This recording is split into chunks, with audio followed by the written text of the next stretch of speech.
Magandang araw po sa lahat ng kasama natin dito sa konseho.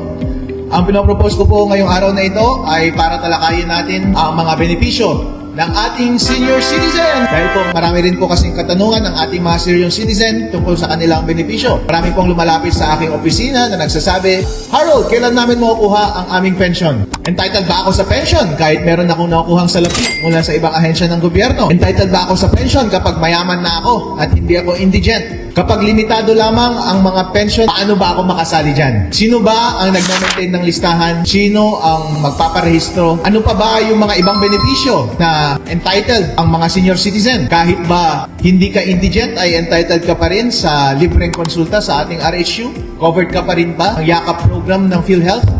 Anong mga sakit ang covered ng ating iba't ibang ahensya ng gobyerno para masagot ang aming pangangailangang pangkalusugan? Kailangan bang maging indigent para maka-avail nito? Pero sa pension lang ba kailangan maging indigent para maka-avail ng benepisyong ito? So gusto po nating malaman ang kasagutan sa mga tanong na ito.